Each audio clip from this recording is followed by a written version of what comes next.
Imagine the harsh desert sun beating down, almost unbearable. The air shimmers. The faint, desperate cries of children for water are now constant, piercing through the heavy silence of the besieged camp. A sense of profound physical and emotional anguish hangs in the air. What happens when every comfort is stripped away, and the most basic human need becomes a burning agony? When a noble leader, despite immense suffering, tirelessly seeks peace, only to be met with cold, unbending tyranny. Today, on the 8th day of Muharram, 61 Karbala reveals the very limits of human endurance and the unwavering power of faith. The cries for water echo louder than ever, forcing an impossible choice. How did the Prophet's grandson, in the face of such torment, continue to champion dialogue? What philosophical depths were explored in the shadowed tents? And how did a community, parched and suffering, find strength in the promise of eternal truth? Let's enter this agonizing day, a testament to both suffering and supreme spiritual resolve. And we will surely test you with something of fear and hunger, and a loss of wealth and lives and fruits. But give good tidings to the patient. Surah Al-Baqarah, chapter 2, 155. The days leading up to the 8th of Muharram had seen the screws of suffering tighten relentlessly on Imam Hussein's, peace be upon him, small, brave camp. Forced to stop at Karbala on the 2nd, then slowly surrounded by thousands of Umayyad soldiers under Umar ibn Saad, they felt the trap closing. Kufa's promises of support had long turned to dust, shattered by Governor Ubaydullah ibn Ziyad's harsh threats and enticing rewards. The cruel Shimr ibn Di al-Jawshan had arrived on the 5th, bringing brutal orders that left no room for peace. And on the 6th, the most agonizing trial had begun. The Euphrates River, their only source of water, was completely cut off. Now, on the 7th of Muharram, the blockade had been made even tighter.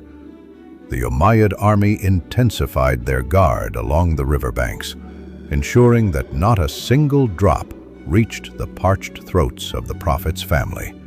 The scorching sun of the desert became a merciless enemy. Any small reserves of water were long gone. By the 8th of Muharram, the dire lack of water had become excruciating, a constant, burning agony for everyone. The thirst was not just an inconvenience, it was a consuming pain, weakening bodies and drying out lips.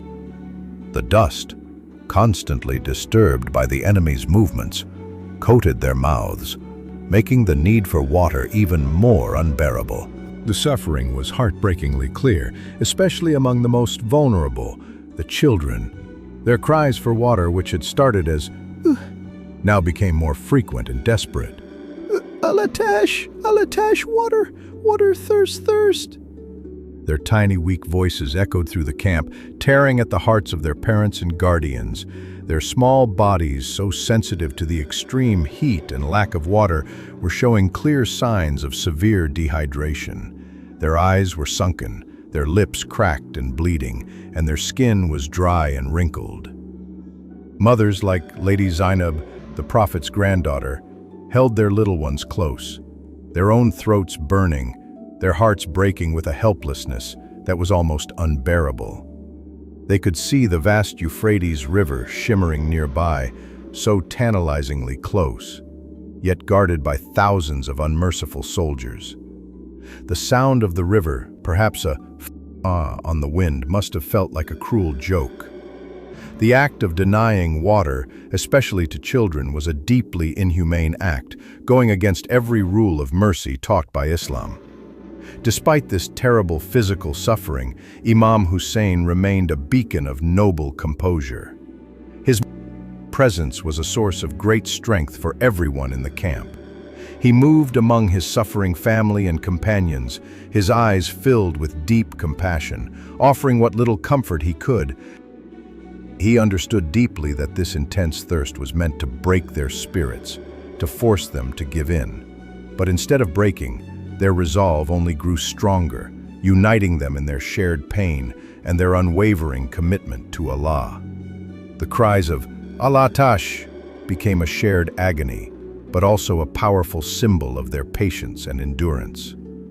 The Prophet Muhammad, peace be upon him, had said, "No fatigue, nor disease, nor sorrow, nor sadness, nor hurt, nor distress befalls a Muslim, even if it were the prick of a thorn, but Allah expiates some of his sins thereby."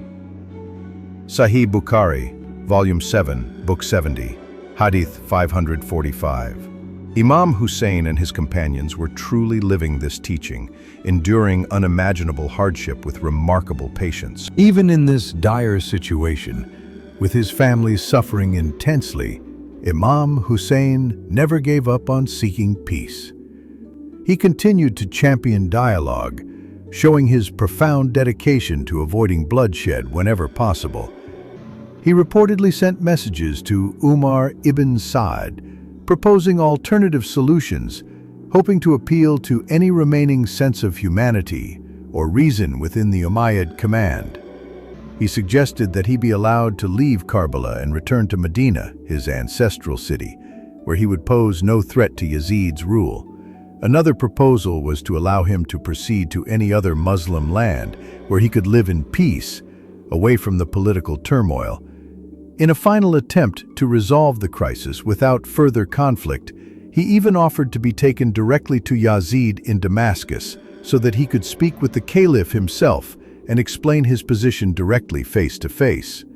These offers were not signs of weakness but acts of immense moral strength, demonstrating Imam Hussein's commitment to peace and justice above all else.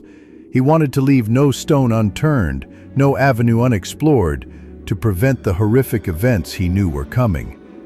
However, these reasonable and humane proposals were met with cold, unbending rejection. Ubaydullah ibn Ziyad, the governor in Kufa, had already given strict orders that Imam Hussain must either pledge unconditional loyalty to Yazid or face death. He allowed no negotiation, no retreat, no alternative path. His aim was to humiliate and destroy, not to resolve. Umar ibn Sa'd, under the heavy influence of Shimr and the fear of losing his promised governorship, conveyed Ibn Ziyad's uncompromising stance. The doors to peace were slammed shut, leaving only one brutal option.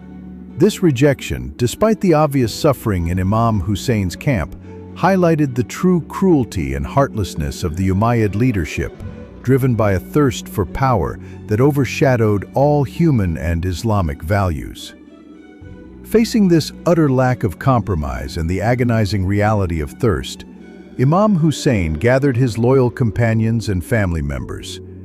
This was not a meeting of despair, but one of profound spiritual strengthening. They engaged in deep, heartfelt discussions on the philosophy of martyrdom and the meaning of standing for truth against falsehood. Imam Hussain spoke about the fleeting nature of this worldly life and the eternal rewards in the hereafter for those who sacrifice for Allah's cause. He reminded them that their suffering, though immense, was a purification, a path to drawing closer to Allah. He spoke of the Prophet's legacy, of the sacrifices made by previous prophets and righteous individuals throughout history.